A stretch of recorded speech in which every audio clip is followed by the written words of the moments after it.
Olá, pessoal de casa! Estamos aqui para mais um episódio do Boteco Criativo.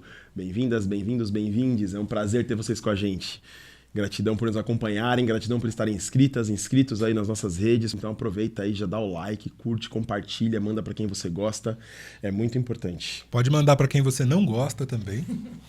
O mais importante Cultura é isso, é compartilhar, às vezes odiar de bastante pertinho. E a gente tá aqui nesse clima de boteco, recebendo pessoas sempre de todas as alturas, de todas as larguras, de todas as cores, de todos os sabores, mas sempre gente muito peculiar. Estamos hoje aqui com Manás e a gente sempre começa perguntando: quem são vocês? De onde vocês vêm? Para onde vocês vão? Mas antes de responderem, vamos dar um brinde? Vamos. Ao que vocês brindam?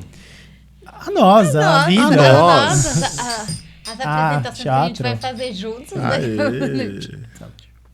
Saúde. Saúde pra você sair de casa também.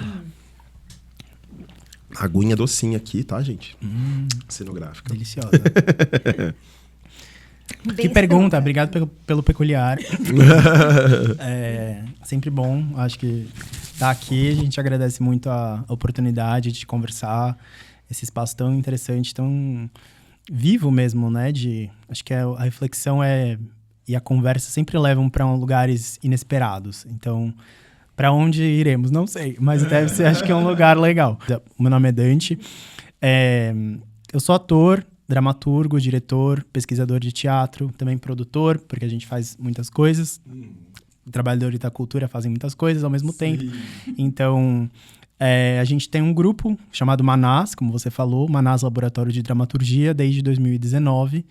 É onde, até falo por mim, a Fê pode falar por ela, mas é onde eu essencialmente realizo a principal parte da minha pesquisa artística com o grupo.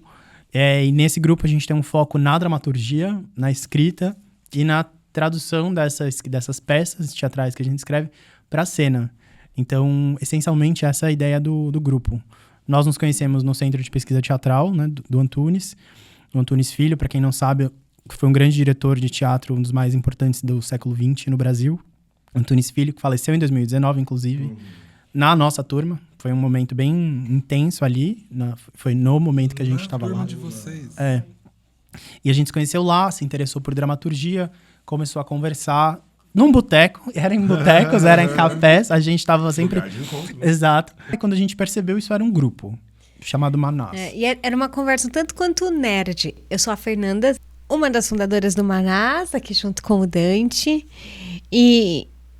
sou atriz, dramaturga, diretora, produtora. A gente está numa fase gestores de espaço cultural, que tem sido uma fase intensa, né? Porque o Manás agora tem um teatro, né? Então a gente tem uma sede, Manás Laboratório, e isso mudou muito, né? O nosso ano, né? Comparado... né, com 2019, 20, 21, 22, 23, 24, e aí 25 veio a sede, né? Mas é uma coisa engraçada que o nosso papo de boteco, ele era um tanto quanto já voltado para uma pesquisa, para uma prática de pesquisa, porque a gente escrevia determinados textos individuais, e aí a gente lia uns aos outros e fazia um trabalho que, por mais que essa palavra seja complexa e tenha várias camadas, um trabalho quase que de dramaturgismo ali, no sentido de ler, apoiar, referência. Que é dramaturgismo? Dramaturgismo é uma noção de teatro que começou a ser difundida da metade ali do século XX em diante. E aqui no Brasil, especificamente, ele começa mais ou menos nos anos 90, com a ideia de um dramaturg, que é uma figura... principalmente do teatro alemão, dramaturg no sentido, a palavra alemã mesmo, que era uma pessoa que estava ali dentro dos ensaios, acompanhava os ensaios, observava o que estava sendo feito e escrevia sobre aquilo. Escrevia como se ele observasse a cena e produzisse resultados escritos disso. E aí isso se tornava, de certa forma, um dramaturgismo ali da cena, do que estava acontecendo naquele momento. O que é diferente de um dramaturgo que chega numa sala sozinho, escreve uma peça e entrega. É diferente. Aqui no Brasil tem vários sentidos que o dramaturgismo pode ganhar. Um deles é esse, de você observar um ensaio, anotar, fazer anotações ali e criar um texto a partir daquilo. E isso é muito forte em processos colaborativos, né? Em que as cenas em que a pessoa responsável pela dramaturgia cria dispositivos ali para se escrever o texto na hora ou se montar cenas. E aí, boa parte da dramaturgia vai ser em reorganizar a trajetória, né, do espetáculo. Vocês estão assistindo, reparem nas próximas peças que vocês virem, se tem um crédito na ficha técnica, dramaturgista, porque a pessoa muito provavelmente fez isso. Uma outra função, e aí esse dramaturgismo também pode ganhar esse sentido, que eu aprendi isso no núcleo de dramaturgia do SESI, eu cursei depois do CPT, eu fiz o núcleo de dramaturgia, e lá a gente era dividido em duplas. E cada dupla era o dramaturgista da outra, em pares. Ou seja, o que isso significa? A gente lia os textos uns dos outros e fazia observações, provocações, compartilhava sensações ali do texto, às vezes sugeria outras coisas. Tinha exercícios, às vezes, até, por exemplo, de você refazer uma cena, escrita mesmo, assim. Você pegava uma cena aqui, por exemplo, a Fernanda fez uma cena, eu reescrevo a cena da Fernanda de uma outra maneira, para ver o que acontece, simplesmente, sem nenhum compromisso com finalização, como um processo. E nesse sentido que a gente usa como dramaturgia, né, que a gente fazia esse dramaturgismo um dos outros, era nesse, de ler os textos um dos outros e compartilhar essas sensações, referências. É um dramaturgismo que não tem uma noção de autoria, né? A pessoa que ainda está escrevendo é a pessoa que está escrevendo. Né? Então, a gente não... Quem assina o texto realmente, né? A pessoa que escreveu, mas a pessoa que é a sua primeira leitora, seu primeiro leitor ali, num estado ainda bastante sensível, ela influencia muito com referências, né? E até com percepções, com sensações. Então, como esse papo, de uma certa forma, entra na cena, né, escrita, então ele não é qualquer coisa, né? E é uma prática de uma pesquisa continuada de dramaturgia. E isso fundou muito do Manás. Foi por isso que a gente colocou o nome de laboratório. Porque tem essa ideia de experimento, de, sabe, lidar com... vamos juntar isso com isso e ver o que acontece, sabe? É um pouco nesse sentido. E que, inclusive, também dá o nome do próprio teatro, né? Teatro Manás Laboratório. Porque lá a gente abre não só para os nossos trabalhos, mas também para outras pessoas, outros artistas estarem presentes, fazendo oficinas, ensaios, apresentações. Como um certo grupo que eu já ouvi falar que estará lá em breve, mas acho que depois a gente fala sobre isso. Você falou do laboratório, de onde vem? E de onde vem a parte do Manás? É uma coisa complexa, porque a ideia de Manás, ela surge até um pouco antes da gente fundar exatamente, né, o laboratório de dramaturgia, mas ela tem 3 significados diferentes, tá? O primeiro e mais clássico, que vem do hebraico, a ideia de um alimento divino, né, de uma coisa que te nutre de maneira celeste, no sentido de inspiração mesmo, né? E aí essa relação com a arte, né, como essa... esse encontro, né, que a arte proporciona. O Jung faz desse trabalho também, pega, né, esse nome e faz um outro significado, complementa, né, esse significado, onde ele aproxima mais ainda da ideia artística e da ideia da linguagem que a gente vai criando para significar algo, né, além da concretude. E aí essas definições, elas vão se somando, né? Porque são camadas, mas que querem dizer esse encontro, né, com algo além de si próprio. E aí tem uma runa. A gente é fanático por oráculos. A gente adora. A gente adora um tarô, uma runa, um baralho cigano, sabe? Derrubou, tá vendo? Tá vendo? Olha, falaram aqui. Não, mas é que a gente foi descobrir isso relativamente recentemente, que também, além disso, tem uma runa antiga chamada Manás, que se escreve M-A-N-N-A-Z. que se pronuncia assim mesmo, Manás, e tem a ver com coletividade, com trabalho...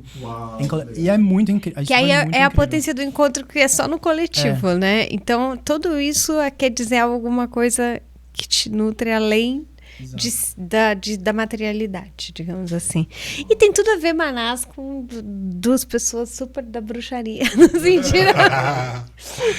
sentido oracular mesmo, né? A gente vai para um breve intervalo e a gente volta já para ouvir mais da bruxaria desses dois. Então, não perca seu tempo enquanto isso. Curta, comente, compartilhe e a gente volta já.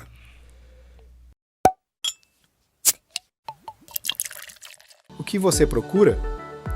Estúdio totalmente equipado, podcast, cinema com câmeras Full HD, 4K, lives, stream, música, show, a EQ Produções.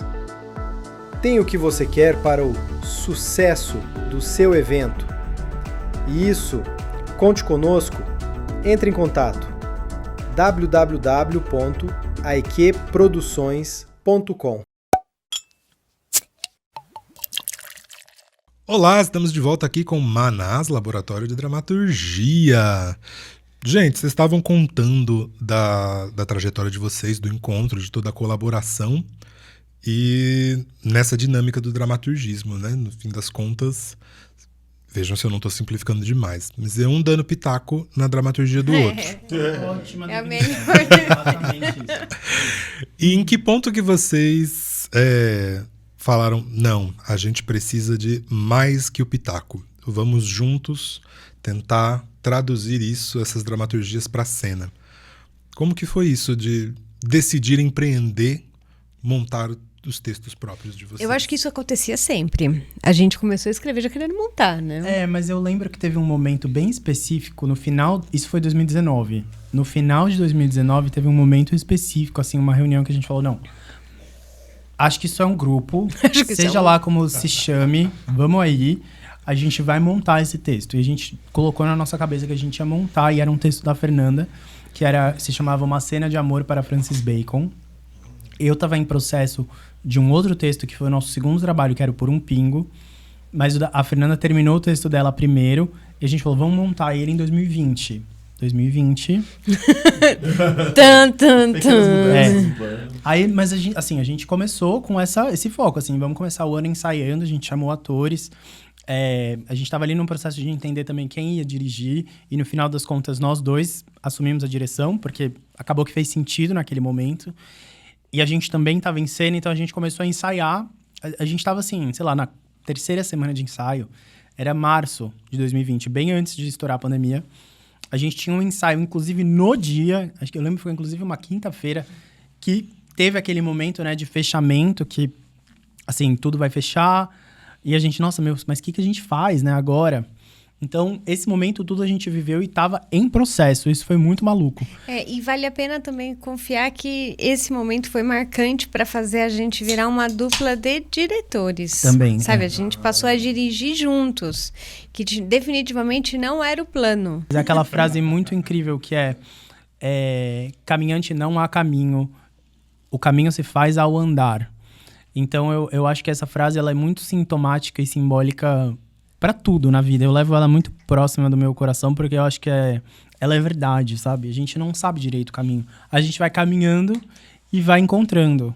Então, isso da gente se tornar, né, diretores do grupo, das peças, acabou que aconteceu. Mas, também, aí olhando para trás, já era um pouco um movimento natural que nós dois já tínhamos, assim. Porque eu acho que até a nossa característica de direção, ela é muito diferente, mas muito complementar.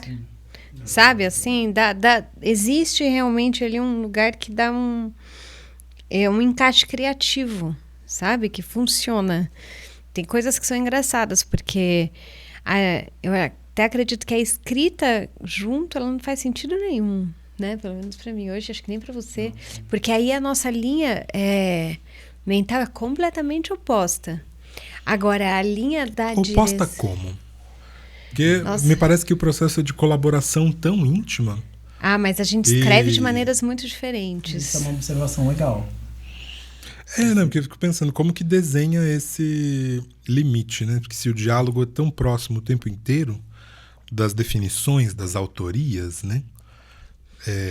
Que você está escrevendo, está trocando, mas aí na hora de vai passar para a direção, está junto, na hora, imagino eu, de elaborar um projeto para aprovar um recurso para isso, também é junto. Como que... O que define a autoria? Assim, eu acho que os disparadores, isso é de saída, né? Os disparadores de cada um dos textos sempre acontecem individualmente. Eu não falo com a Fernanda, vamos fazer um texto sobre, sei lá, X, sobre Ou um a vida das pensamento plantas. mercadológico, por exemplo. A gente precisa fazer um texto de teatro infantil sobre sustentabilidade. Exato. Não. Assim, mas os textos autorais até esse momento, isso nunca aconteceu. Vamos fazer um texto sobre isso. Tem lá as pulsões dela, eu tenho as minhas pulsões, a gente começa a escrever um texto e aí compartilha com o outro, porque a dramaturgia em gabinete, ela é muito solitária. Então, assim, às vezes a gente escreve alguma coisa e até pode ter uma impressão sobre aquilo, mas é outra coisa quando alguém lê. É completamente diferente. E aí, inclusive, isso a gente dá muitas oficinas também, né? Nesses anos todos. É uma coisa que a gente sempre fala, que é...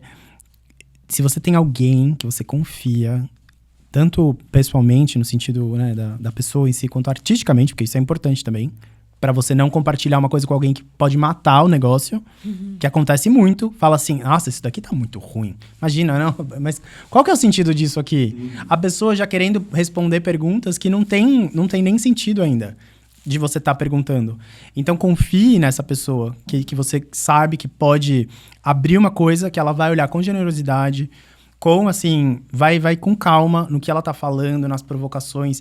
E, assim, a gente tem isso, esse canal entre nós, é o que acontece, sabe? Mas a provocação de começo do texto e de desenvolvimento do texto, aí é cada um por si. Nunca... a gente sempre fala isso também, até esse momento, né? Nunca aconteceu isso. Da gente fazer uma coisa juntos, da dramaturgia junto, sabe? Até porque, assim, a gente chega um pro outro com um texto mais de 20 páginas, né? Não mais de 20 páginas, mas assim, o texto, ele tá minimamente estruturado, sabe? Tem ali um desenvolvimento para a pessoa entender a lógica do que você está propondo. Até para ela poder te falar, olha, acho que para ela ler junto com uma lógica. Mas lembra nesse início, em 2019, a gente escrevia cenas, né? Porque é verdade. Todo mundo começa escrevendo. E o CPT propunha cenas a também, gente, não sei se vocês escrevem também. Um pouquinho. Timidamente. Você começa com uma cena, né? Tipo, você não vai começar, vou fazer uma peça em 5 atos. Tipo, de sair, sabe? Eu vou sentar e fazer a peça em 5 atos. Você começa com uma cena. Então a gente fazia essas cenas e dividia e falava, o que você acha? Tipo, o que você acha dessa? Ah, interessante, tal, né? Vamos desenvolver. Tipo, pode desenvolver, sabe? Desenvolve isso. Esse sabe? ponto é mais legal, esse ponto aqui o diálogo cai, aqui matou, aqui viveu, aqui... Sabe, assim? Mas é sempre um reforço de coisa pra fazer dar certo. É acreditar na ideia daquela pessoa. Não é... Ai, que ideia merda. Exato, não é isso. Isso é tão perigoso, gente. Isso é muito sério, porque... E é muito comum, né? Muito comum, assim... Você ter pessoas, assim, que... Uma ideia... Eu sou bem... A gente estava falando um pouco sobre, tipo, uma certa força na intenção, né, da direção. Você fala assim... Tem uma regra que eu acho que é crucial, que é... não mata a ideia. Deixa a ideia acontecer. Vamos ver. Deixa eu ler, deixa eu entender onde que a pessoa está indo. Antes de querer... questionar. Outro dia a gente tem um conhecido que estava escrevendo uma outra coisa, e aí ele falou que apresentou para uma outra pessoa, e ele falou, mas aí começou várias perguntas e tal, e eu falei, gente, não, cuidado, vamos ter cuidado, e mais do que cuidado, eu acho que é um carinho com aquilo que está criando. É uma pedra, você está ali, o movimento é esse, você está tirando um diamante da pedra.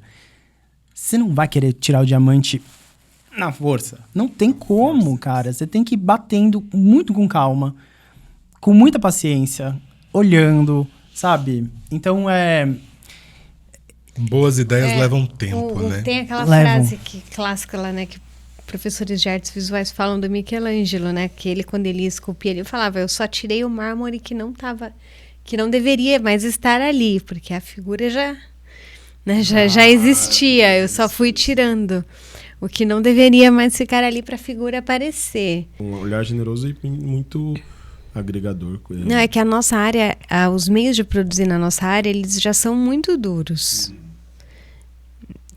Então, assim, de fato, parar para pensar isso nas parcerias não envolve uma percepção de amizade, não envolve uma percepção de estratégia, de marketing, envolve uma percepção, assim, de um solo criativo. Entende? Isso é diferente de... Lógico que com o passar do tempo você vai ficar amigo, lógico que com o passar do tempo você vai criar outras relações ali, mas um lugar onde você consegue manter ou receber estímulos para seguir com práticas artísticas continuadas é um território muito sagrado e muito difícil de pegar, sabe? Assim, de cultivar e de como... Então, eles são pequenos momentos. Você usou o termo solo criativo, né? É. Solo criativo, achei isso lindo também. E pode ser qualquer momento. Igual, eu mandei uma mensagem pro Dante ontem à noite. Porque quando... Eu leio isso aqui, porque quando a gente estiver no carro, a gente vai ter 1 hora de conversa. Então, não precisa ter a formalidade, sabe? Vamos marcar uma reunião. É agora. No final, a criatividade é mais livre, leve e solta, né? Do que as formalidades, os encontros burocráticos que o trabalho exige da gente. Mas falando de burocracia, eu preciso encerrar o segundo bloco. A gente já volta daqui a pouquinho, depois de um breve intervalo com mais Manás. Na Alvorada Cultural, arte, cultura e educação se encontram e estamos sempre criando. Em 2025 já escrevemos o roteiro Família Mais Um. Você assiste a essa nova temporada do Boteco Criativo. Teremos estreia do espetáculo solo Café com Leite, nova circulação de Proibiram Amanhã e outras drogas menos intensas. Lara e o Pássaro circula pelo interior e litoral de São Paulo. A Alvorada é isso, um movimento vivo. Acompanhe e faça parte dessa rede criativa. E aí eu queria entrar um pouquinho mais assim em todo esse processo que rola dentro desse espaço, porque é um espaço, onde que fica o espaço mesmo? Bexiga. No Bexiga? Bexiga, Que Rua legal. 13 de maio, 222. Então você que tá procurando uma programação legal aí pro seu final de semana, entra lá na página do Manás, qual que é a página do Manás? @Teatro Manás Laboratório, estamos no Instagram, Facebook e nas redes aí no gerais. Google também, no vai Google, lá, deixa uma estamos avaliação no positiva Google, pro espaço. por favor. 5 estrelas, gente, por favor. Né? Deixa uma fotinho lá do espaço. E é isso, que legal. Então vocês estão lá sempre recebendo pessoas que estão tanto passando como público, mas existem processos pedagógicos nesse espaço também? Vocês falaram desses processos de construção coletiva de vocês, mas como funcionam esses processos? Existem processos pedagógicos? Se sim, como eles funcionam? Se não, há projetos para que eles cheguem? Sim, existem projetos pedagógicos. Até esse momento, o que aconteceu? A gente inaugurou o espaço com um espetáculo nosso, que foi o Por um Pingo, que é uma direção nossa e um texto meu, que foi nossa segunda peça, que foi contemplado com prêmios a Renato. A gente conseguiu os recursos, né, para fazer a peça, estreou em 2024, no Centro Cultural São Paulo. A gente fez 2 temporadas, uma no CCSP, que é o Centro Cultural São Paulo, para quem não sabe, e o Teatro Arthur Azevedo. E aí a gente fez essa temporada inaugural lá no Manás, no início desse ano, 2025, que nós estamos, ou o ano que você estiver vendo isso no YouTube, foi 2025.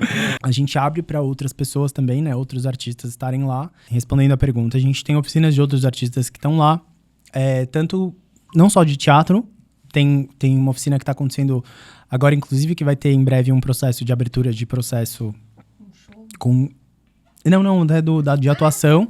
E tem uma outra de percussão. É um artista super interessante, chama Alisson Bruno. Ele é percussionista e está dando uma oficina de musicalidade de terreiro.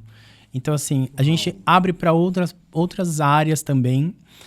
Porque acho que o foco do teatro, né, do espaço como um todo, quando a gente entrou lá, foi uma coisa completamente... Falando de bruxaria, né, que a gente estava falando mais cedo, foi uma coisa completamente do destino, que a gente recebeu uma ligação falando assim...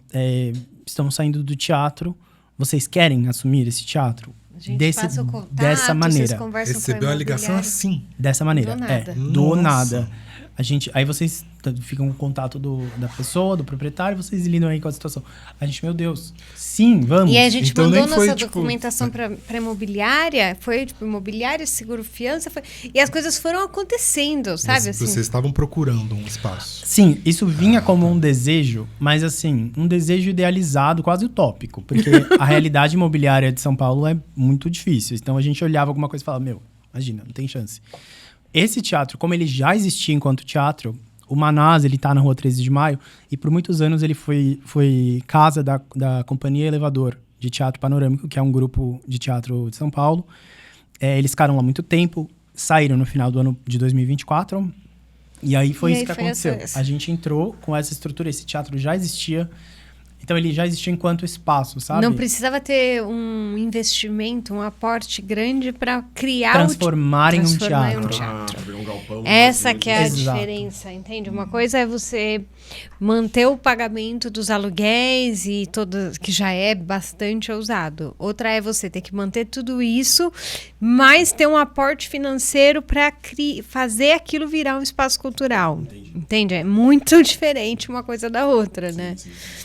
Que boa sensibilidade da companhia elevador, né? De É, passar o espaço para frente para Foi alguém que ótimo. fosse manter como mas um teatro. o Marcelo né? Lazarato falou isso. A gente gostaria muito que se mantivesse teatro, né? Que Marcelo Lazarato, para quem não sabe, é o diretor diretor da Companhia Elevador, que por muitos ligou, anos, né? Que ligou. que tinha sido professor da Fernanda Sim, a gente- na Unicamp.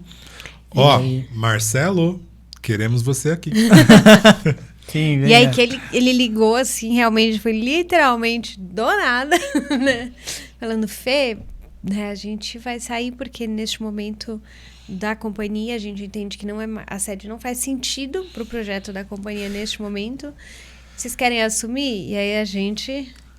Sim, claro. Eram aqueles momentos, eu gente. fico aquele- imaginando a sua cara quando você viu o telefone tocando. Vou te contar que a última vez que o Marcelo tinha me ligado foi em 2016, quando o Bruno quebrou a perna. Bruno era um amigo nosso, um parceiro meu, que a gente fazia uma peça que o Marcelo dirigia.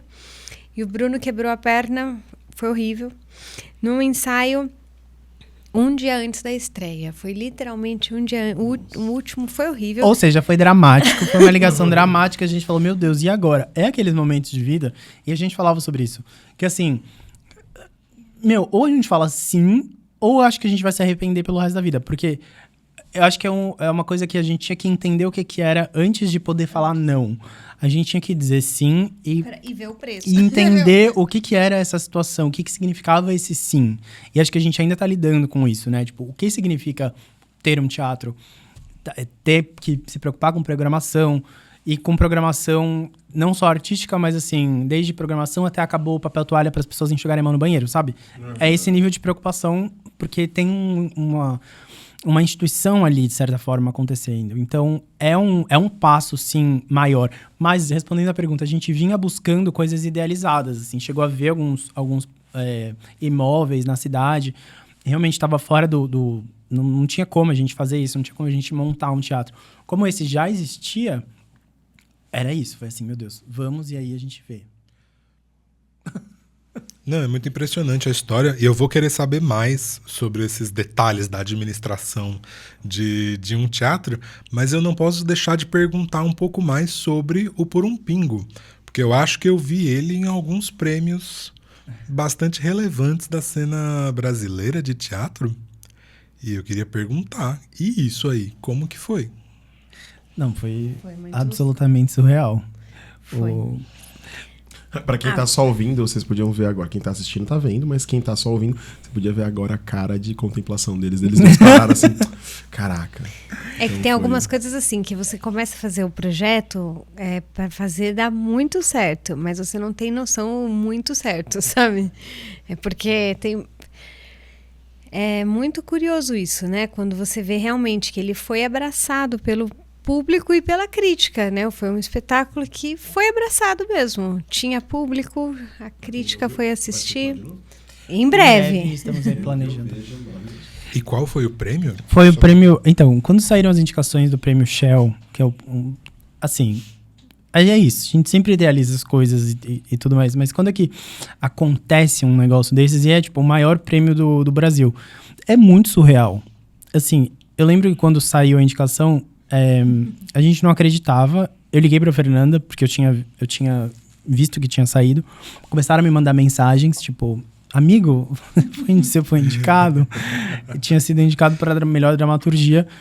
E falei, Fernanda, não consegui nem falar direito. Fernanda, a gente foi indicado, por um pingo foi indicado. Aí ela, quê? E o que é mais curioso, eu acho isso muito simbólico, que é, a gente tinha passado aquele dia não é exagero, inteiro a gente tinha passado no teatro, fazendo coisas assim, limpando o chão, vendo o que a gente podia fazer. Então foi um dia muito de labuta. Quando, às 5 da tarde, tinha saído essa indicação, foi assim... Gente, pode falar palavrão? Foi assim, caralho, mano. Caralho. Sério, foi muito surreal. E é surreal até hoje, assim, não caiu a ficha, demorou pra cair, eu até entendo hoje em dia racionalmente, mas é um daqueles momentos que você fala, gente, eu não acredito que isso tá acontecendo de verdade. Porque é muito surreal. E ao mesmo tempo, isso não é sobre o prêmio. Tem todas essas questões, né? Não é sobre um prêmio que a gente faz no trabalho. Mas é muito incrível, é muito legal. A indicação, e assim, ao mesmo tempo, eu acho que também porque a gente... É isso, o nosso trabalho que a gente tá fazendo, sabe? Foi um reconhecimento que a gente sentiu como legítimo nesse lugar, sabe? Sim, as pessoas foram lá, curtiram o negócio e indicaram, entendeu? Não teve nenhum, sabe... Nada além disso. Então, acho que isso é muito... Foi realmente um momento, assim... Eu ia perguntar disso, assim. O quanto a coisa acontece de maneira espontânea, mas o quanto também é um trabalho para construir a chegada até esse prêmio. É uma chegada para público. É isso que às vezes eu fico mais assim pensando, porque quando a gente pensa em apresentar, a gente tem que saber para quem a gente vai apresentar, no sentido assim, tem que divulgar muito... Tem que ficar um espírito obsessor para levar a gente para o teatro, sabe? Assim. E esse movimento mesmo de engajar as pessoas, ele é transformador. Então tem que convidar todo mundo, tem que convidar os críticos, tem que convidar jornalistas, tem que convidar a sua mãe, o seu pai, a sua avó, e tem que convidar pessoas todas que você puder. É que eu acho que nesse sentido, no Por um Pingo, eu concordo com isso que a Fê tá falando, mas aqui no Por um Pingo a gente teve uma sorte muito grande de ter um elenco muito incrível, que é formado por, acho que os nomes devem ser falados, Ana Paula Lopes, Cris Lozano, Hernani Sanches, Fernando Aveiro, Diego Chilio, que entrou depois, mas que era um elenco muito legal, uma equipe muito incrível, que é formada por Aline Santini na luz, Ale Martins, Silvana Marcondes, Júlio Docha, Anayan Moreto na produção, o Marcelo Moraes, que fez um vídeo.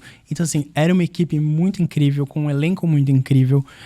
Parece que as coisas se alinharam pra... Recebeu o prêmio Zé Renato. Recebeu o Zé Renato. Ou seja, tinha uma verba para fazer isso acontecer de uma maneira forte. Eu ia dizer isso, que a equipe parece que teve um lugar de... As pessoas começaram a ficar curiosas sobre aquela junção de equipe. Falaram, nossa, gente, esse elenco, essa equipe... Porque assim, a gente sabe, a gente tem carinha de bebê. Você chega no mercado pra comprar bebida alcoólica, eles pedem nosso RG, porque a gente tem cara de criança.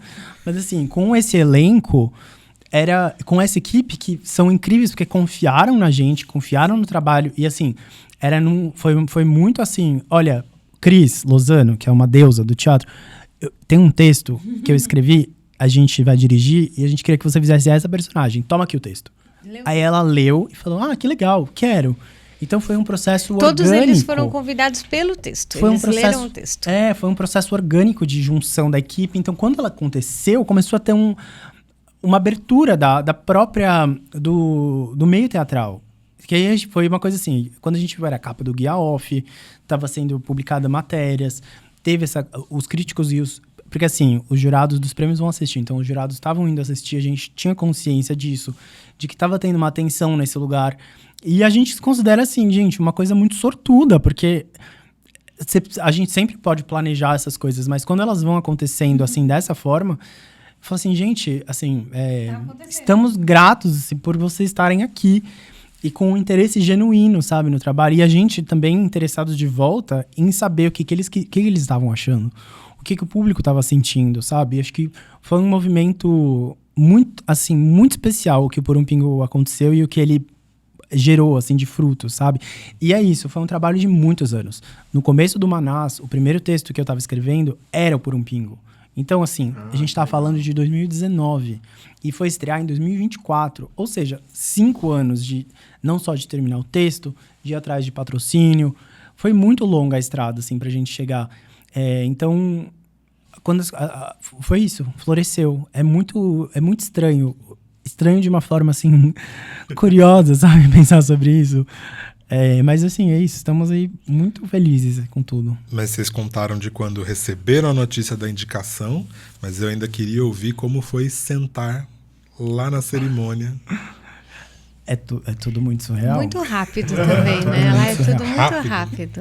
É que acho que teve todo 30 segundos, né, de cerimônia. Ah, não, mas teve todo um processo, porque assim, era no Rio de Janeiro. 30 segundos. A gente tinha, você recebe da produção do prêmio, você recebe passagem, então a gente tinha ido com toda a caravana lá de avião, os indicados do prêmio.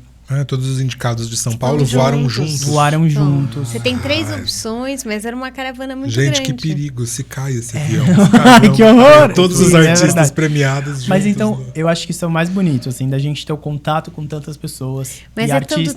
tão rápido, gente. São 2 dias, porque é um dia pra ir, um dia pra voltar, mas que passa assim, Mas ao mesmo tempo são contatos muito intensos, sabe? De trocas. Que às vezes você tá sentando na sala de espera do avião e você tá conversando com uma pessoa que você conhece o trabalho faz 20 anos. Isso aconteceu. Tipo assim, tava conversando com a Adriana Lessa, que tava indicada a melhor atriz. Que é uma querida, assim, que eu amei conhecer. E a gente tava trocando uma ideia, assim, nossa, tô indicada a esse prêmio, o que aconteceu, a peça tinha acontecido. Sabe, então trocar essas impressões com pessoas ali que estão naquele mesmo barco é muito incrível, sabe? Acho que isso talvez seja uma das coisas mais ricas desse processo. É você poder estar ali nesse lugar de troca mesmo, de encontro com os outros artistas. E todos, assim, a categoria de dramaturgia são artistas que eu admiro, acho incríveis. Johnny Salaberg, Vitor Nova, a Silvia Gomes, que estava indicada no Rio de Janeiro, que é uma artista, assim, genial, que tinha sido nossa professora no CPTzinho, que tinha todo um processo, sabe? É realmente, assim, uma coisa de... Eles falam, né? E realmente é a maior noite do teatro brasileiro.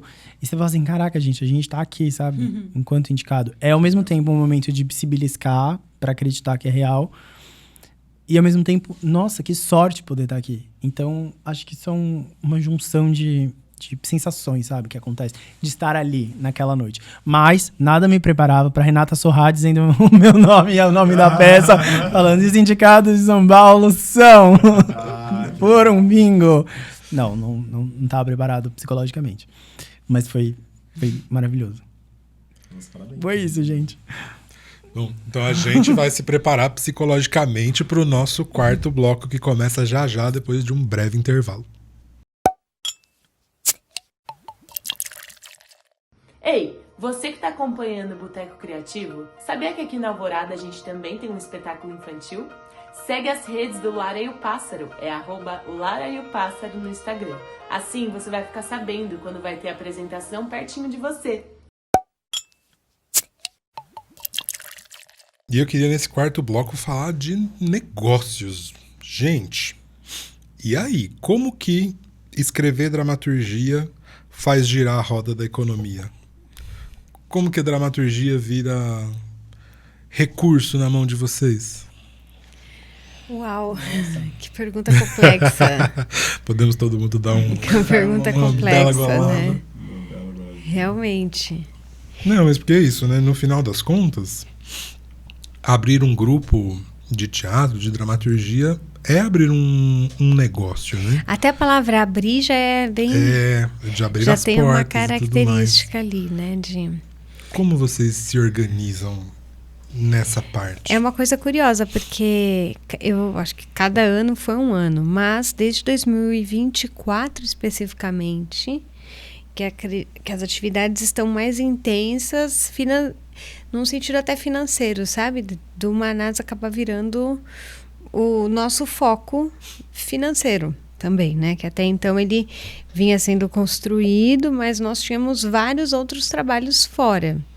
A partir de 2020, por mais que antes a gente já havia realizado atividades remuneradas, mas é diferente quando elas são pontuais e quando elas passam a ter uma estabilidade com toda a complexidade que existe nessa palavra. Hoje o Manás é a ocupação principal de vocês. É a dois. ocupação principal barra a ocupação, entende? Assim, nem diria só a principal, é a primeira, a segunda e a terceira. As outras coisas são a quarta, a quinta, sabe?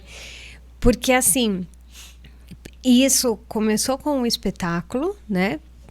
E agora com o espaço, né? Com a gente manter o teatro aberto, se não tiver uma atenção muito grande para que o dinheiro tem que entrar ali dentro, né, em vários caminhos, mas ele tem que entrar ali dentro, o espaço apenas fecha. Primeiro porque se a gente não estiver lá com a nossa força física e mental dedicada àquele espaço, ele não existe. Né? O prédio não existe por apenas ser um prédio. Na gestão do espaço são vocês dois. Sim. Tudo dos 24/7. Assim, nós temos parceiros que trabalham com a gente, desde técnicos de luz, pessoas de limpeza, sabe, profissionais que a gente contrata para fazer outras coisas de serviços. Mas, essencialmente, nós estamos lá praticamente todos os dias. Às vezes juntos, às vezes invertendo quem está lá. Porque é isso, precisa de alguém ali. Então, realmente é a nossa ocupação principal. E acho que respondendo até a pergunta, como fazer o negócio girar, é muito louco. Porque assim, eu acho que não tem uma resposta única para isso. Um ponto interessante e característico do nosso trabalho é que a gente tem peças escritas. Então assim, existem projetos prontos. Tipo assim, tem uma peça ali que pode ser feita. A gente até esse momento, nós não temos um processo que vai demorar 10, 11 meses para a gente fazer e estruturar ele. Ele já existe. Esses projetos tendem a ser mais rápidos. Mas isso não significa que a gente também não queira... Tava lá, não, vamos fazer isso aqui uma fábrica de peça e ficar fazendo uma coisa atrás da outra. Não é isso. Mas eles têm, sim, uma característica de que boa parte da etapa criativa... Bom, se você considerar que a dramaturgia já chega pronta, que a direção já está conversando há um tempo, que o elenco é convidado e direcionado ali. Então, tem um plano de direção que já foi traçado, né? Consequentemente, um plano de produção, porque os meios de realização mudam muito as escolhas da direção, né? A gente não pode ser besta, já que não, né? Então, muda muito. Então, de fato, o processo curto, com todas as aspas, né? Curto assim na hora em que agora vamos ver a montagem, ele agiliza a parte financeira, né? Assim, nesse sentido. Mas o Manás, ele, enquanto espaço, ele recebe atividades diferentes com remunerações diferentes. Por exemplo, aluguel para ensaio, a gente aluga o espaço para coletivos ensaiarem lá. Isso é uma coisa bem importante, a gente não pode ceder o espaço gratuitamente, né? Até essa semana ainda falei, teve uma pessoa que ficou me perguntando mais de uma vez, mas isso aqui é municipal ou estadual? Aí eu, não, Anjo, Nesse momento não temos nada, né? Sabe? A gente entrou faz também, acho que isso é importante dizer, né? Faz 5 meses, a gente entrou oficialmente em janeiro de 2025. Então, ainda a gente está num processo de criar um chão para a gente poder caminhar. E nesse sentido, pensando nas possibilidades que existem e quais que a gente vai ir atrás para poder gerir. Porque realmente... ensaio, oficina, as apresentações são os melhores focos, né, atualmente. Assim, porque é o que... Primeiro que mantém o teatro como teatro mesmo existindo. Segundo que é um grande fluxo de pessoas. A gente abriu agora exposição para artes visuais. E foi uma experiência sensacional, que também é uma outra forma. Então são atividades diferentes, né? Mas que todas elas caminham para dar uma sustentabilidade financeira para o espaço e para nós dois ali enquanto equipe. Compor uma programação que seja diversa, que tenha ali uma variedade mesmo de linguagens e que seja assim interessante para criar essa relação com o ambiente. E o ambiente, eu digo, o Bexiga. O lugar que a gente está é muito especial. A gente está ali num bairro que é historicamente cultural, historicamente teatral. Tem, hoje em dia, muitas companhias de teatro que estão ali do nosso lado. Tem outras também que já estiveram por... E historicamente, eu digo assim, gente, século XX inteiro tinha... Sei lá, 1920 tinha cinema no Bexiga, na Brigadeiro. Então, assim... O próprio TBC... O TBC, exato. Né, oficina. Teatro então, oficina. Assim, é muito bonito. Né? E tem uma outra coisa bonita nesse momento, é que a gente começa a observar que a cidade de São Paulo, ela de fato precisa de espaços culturais. Né? Assim, do momento em que a gente falou, não, vamos então cuidar desse espaço e abrir ele se manteve recebendo pessoas, a gente recebe propostas para estar lá o tempo, numa frequência boa. Por exemplo, a gente já tem atividades programadas até dezembro. A gente já teve que marcar o prazo assim. A gente vai fechar o teatro na primeira semana, porque precisa fazer algumas manutenções. Aí, de repente, recebeu uma proposta, tá bom, vai. Segunda semana de dezembro, aí acabou. De agora e não desce mais isso aqui, senão ferrou, né? A gente vai cortar o peru aqui pintando parede, né? Assim, né? Comer uva passa aqui dentro, né? Então, assim, a gente teve que pôr assim, até que a segunda quinzena de dezembro fecha, né? Para fazer manutenção. Então, isso é uma coisa que deixa a gente bastante otimista até na continuidade, né, desse trabalho. Porque nos primeiros 2 meses que a gente abriu a programação, a gente conseguiu programar jogando a agenda já lá para frente. Então, aí a gente reparou que nossa agenda anda realmente bem na nossa frente, né? Então, isso é bonito de ver como que os grupos abraçam também, né? Eu, inclusive, aproveito para dizer que a Alvorada Cultural estará lá no Manaus Laboratório de Dramaturgia com o espetáculo Proibiram o Amanhã e Outras Drogas Menos Intensas, ali no final de julho e começo de agosto. Sim. Que vai ser um encontro muito legal. Um espetáculo em que, inclusive, Fernanda fez o dramaturgismo. Sim, sim. Vai ser legal, vai ser legal. E é muito bacana isso, que todos os grupos que a gente recebeu até hoje... tem essas apresentações como algo muito importante para eles. Então, eles se preocupam em divulgar mesmo para fazer a coisa acontecer dignamente. Então tá recebendo bastante público e a cada pessoa que vai para assistir conhece, e aí quer apresentar, e quer ver, aí, sabe, aí vai girando aí uma engrenagem maior, né? Então, é bonito, assim, de ver, né, um que de fato... aberto, né? E vivo, tá vivo, espaço aberto, né? E vivo em São Paulo, isso é tão importante.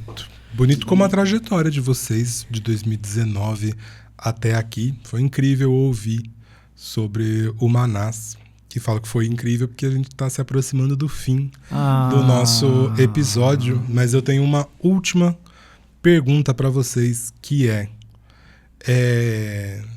assim, vamos nas coisas um pouco mais bregas. Eu adoro coisas bregas. Mas eu ia perguntar, porque vocês olhando para trás nesses 5, 6 anos de trabalho, o que vocês diriam para a Fernanda e para o Dante de 2019, se vendo vocês hoje, né? Indicados a prêmios importantes, gestores do espaço cultural, com o Manaus, com a sua sendo a ocupação principal de vocês dois. O que vocês diriam para quem estava começando? Continue. Eu diria isso. Esses dias eu tava na linha verde, né? Que eu ia descer para a estação mais perto do metrô, é a MASP Trianon, né? E aí eu me lembrei fisicamente de quando eu mudei para São Paulo em 2018. E eu estava indo ensaiar neste espaço, só que eu acompanhava os ensaios da Companhia dos Barulhentos, que era uma parceria com o Elevador. Eu me lembrei fisicamente, sabe, de eu fazendo o percurso em 2018, mas para um outro ensaio, para uma outra vivência neste mesmo espaço, e agora eu indo lá, tipo, com um espaço nas nossas costas. Mas não só isso, né? Assim, com ele...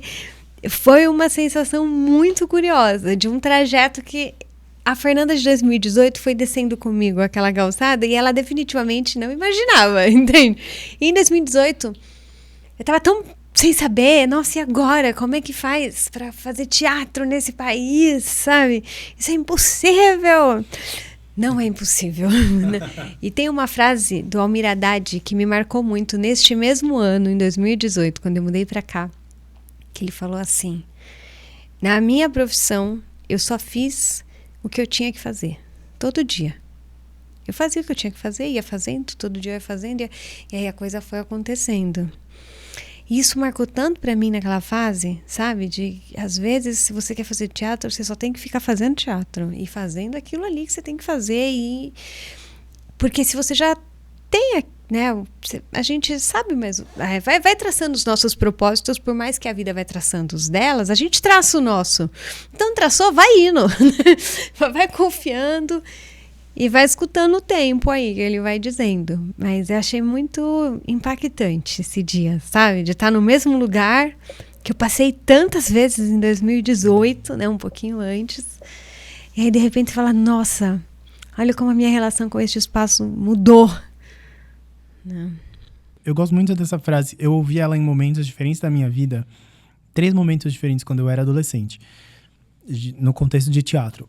De pessoas que chegaram para mim e falaram, não pare. Não pare de fazer. Não pare. Continue. Então eu diria isso para 2019 não pare. Continua fazendo. Dando aí os jeitos, tipo... É isso. Com uma pitada de sorte, assim, de coisas que acontecem que a gente não explica. Eu só explico... Gente, eu não sei quem acredita em espiritualidade. Eu só acredito como destino. Assim, tipo, a gente recebeu uma ligação do nada e falar, vocês querem esse espaço? Assumir a gestão dele. De uma coisa que a gente já vinha buscando fazia mais ou menos 1 ano, que a gente falava, quando a gente tiver uma sede, e de repente uma ligação dessas... Bruxaria, a gente tava falando no início, né? Não sei, talvez. Então, é muita... Assim, a gente fica muito grato e toma aquele ar e vai... Vamos lá. E continua trabalhando, né? Não é toma um ar e ficar parado, não. É toma um ar e vai trabalhar, que tá cheio de coisa pra fazer. Pra seguir adiante. É isso. Não, eu agradeço muito, porque essa é a minha sensação ouvindo vocês, de sair com as ideias arejadas e vivas de potência. Espero que o pessoal que está ouvindo e assistindo a gente tenha essa mesma sensação de experimentar a vivacidade do teatro do Manás Laboratório de Dramaturgia. E com isso eu encerro mais um episódio do Boteco Criativo. Deixando o convite para você seguir, né, todas as nossas redes, acompanhar, se inscrever, deixar o seu like, deixe seu comentário também. Tudo isso ajuda no engajamento, tá bom? E muito obrigado. A gente quer agradecer também a PNAB de Mauá, né, que é quem está financiando essa temporada do Boteco Criativo, a terceira rodada do Boteco Criativo. Sem política pública, a cultura fica com muito mais dificuldade para funcionar. Então a gente deixa obrigado. Muito obrigado, pessoal. Obrigado, valeu gente. Mesmo. Não percam Proibirão o Amanhã e outras drogas menos intensas no Teatro Manás Laboratório, final de julho, em São Paulo. Um beijo. Até mais. Dá um brinde? Vamos. Ao que vocês brindam? A nós, a vida. As apresentações que a gente teatro. vai fazer juntos. Aê. Saúde. Saúde pra você sair de casa também.